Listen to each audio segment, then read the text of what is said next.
Warriors, I wanted to talk to you about the shooting in Nashville.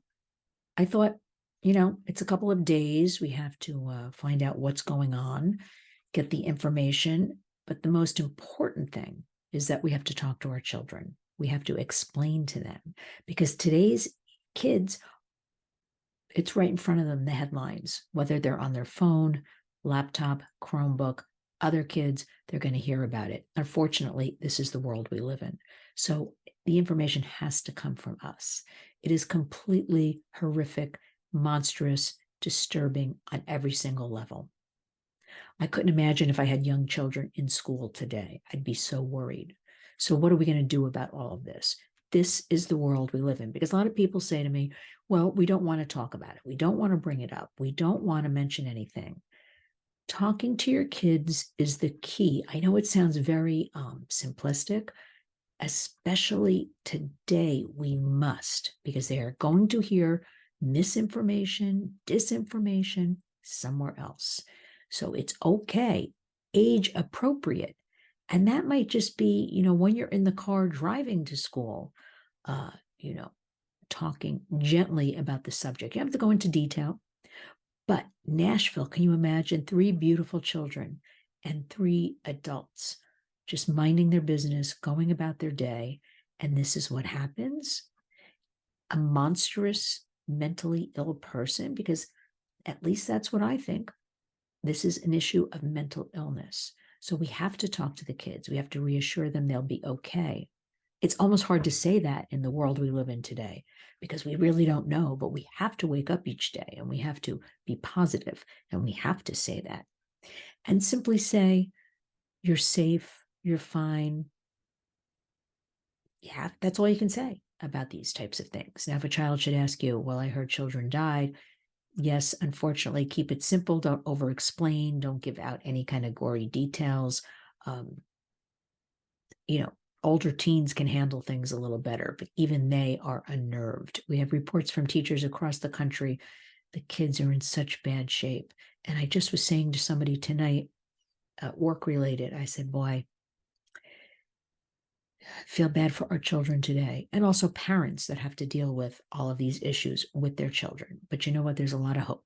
If we stick together, there's power in numbers, and we cannot allow these mentally ill people to control our lives, to control our thoughts, to poison us so that we can't carry on with our daily business. We at the Warriors are trying very hard to go community to community, one on one. As a matter of fact, I have a meeting. This is late at night because I record these late at night. The days are busy with various radio programs and just the work of the Warriors. And I'll be coaching and talking to somebody in the morning who's having a problem in their community with books. Uh, and you know the whole issue. I haven't talked about it a whole lot. I think about it all the time. Children are subjected to these books when they go to check out a book at a library or in their school library or in the school classroom. And who asked people to put books that if their child is going to see them, that is up to the parent because there's something called parental autonomy. Actually, sign up for my newsletter, lynswarriors.org. Scroll down, it says e-newsletter. I sent out today titled Parents' Bill of Rights, ? Like we even have to have a Bill of Rights for parents, but we do. And that's the other thing. It's here, whatever all this stuff is, it's not like we're making it go away. So we have to be very realistic and we have to understand what's happening right now. And then we have to have our plan of action. And that plan of action, number one, is understanding what's happening, facing what's happening, taking appropriate action, I'm going to say that again, action, and working with our own children. The saddest thing is I have to sit here and talk to you about school shootings. I remember Columbine when that happened, and that was at the beginning of all these school shootings, and how shocked I remember feeling about that. And now what do we see? Continued school shootings. So we have to protect the kids. And on a final note, because I don't want to go on and on and on, but the point of this whole thing is talk to your kids, age appropriate. Don't ignore it. Don't let those little minds wander. I've had kids report to me that, their fertile minds go crazy with imagination. Somebody's going to come, they heard about a school shooting, and get them in their bed or kill their family. So better you comfort them, you confront it, you talk about it. But I just have to add before I sign off that I was almost there, but I'm really thoroughly disgusted with our bought and sold, complicit, mainstream, cable, news networks. They're all the same.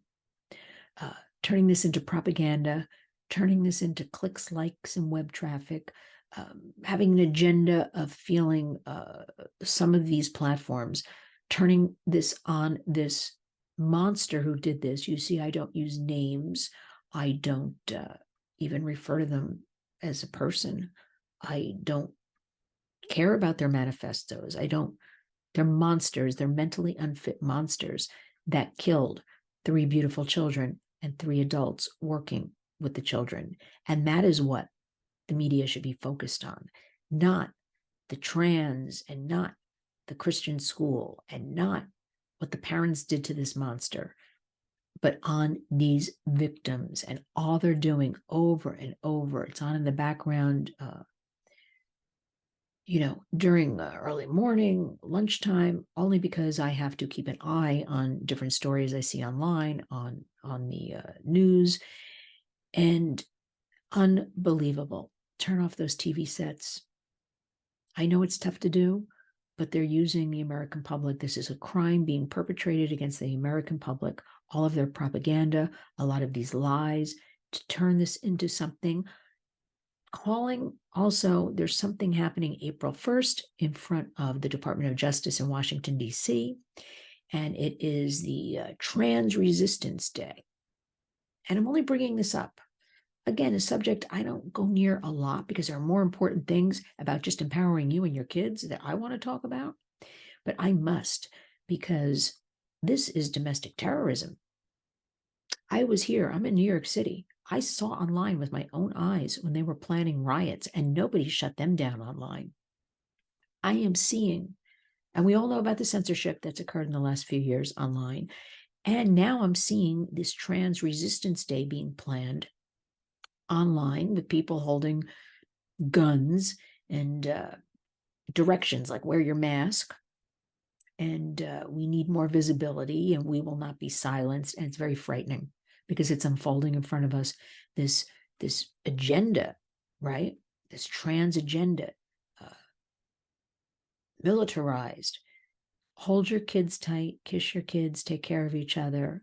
We must just keep going on and on and on. And remember, you must talk to your children. Again, age appropriate. They need to hear from you. They need an extra hug. We all need an extra hug. And just remember, thank you always for supporting the Warriors. Thank you for signing up for the newsletter. Thank you. We've got radio programs Wednesday, Saturday, Monday through Friday. It's called State of the Nation, 4 to 6 p.m. Eastern every day. That is a little more about kids, about society, about culture, about what's happening in Washington. I'm trying to bring you as much information as I can. It's almost impossible. It is impossible to keep up with everything, but we must come together. Community creates change. We're in charge. We're warriors.